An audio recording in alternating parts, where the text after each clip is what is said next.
একটা হাদিস এসেছে, নবীজি অনেকক্ষণ সেজদায় পড়ে আছেন। সাহাবীরা অপেক্ষা করছেন। সেজদা থেকে মাথা তুললেন, নবীজি বললেন, সাহাবীদের দিকে তাকিয়ে বললেন যে আমি আল্লাহর কাছে 3টা জিনিস চাইলাম, আল্লাহ পাক 2টো দিয়েছেন, আমাকে একটা দিলেন।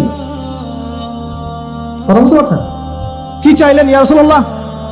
একটা হচ্ছে আমি দোয়া করেছি আমার উম্মত যেন এই মহাপ্লাবনে ধ্বংস না হয়ে যায়।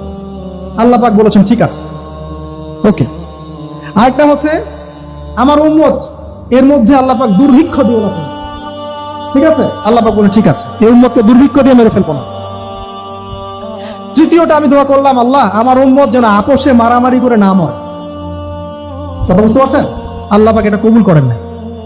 আল্লাহ পাক এটা বলেন নাই যে ঠিক আছে দিলাম, বরং এই উম্মতের মধ্যে একবার তরোয়াল উঠলে এটা নামবে না, চলতেই থাকবে।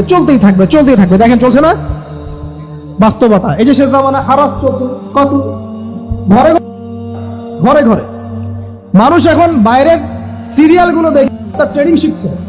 অমুক সিরিয়াল দেখে শিখেছে, অমুক এই কি সিআইডি দেখে শিখেছে, হ্যাঁ ক্রাইম পেট্রোল দেখে শিখছে না?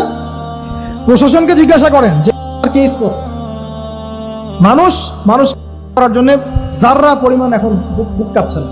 অথচ আল্লাহ পাক কোরআনে বলেছেন নিরপরাধ একটা মানুষকে মানে পুরো মানব জাতি হত্যা করা, আর একটা মানুষের জীবন বাঁচানো মানে পুরো মানব জাতির জীবন বাঁচানো।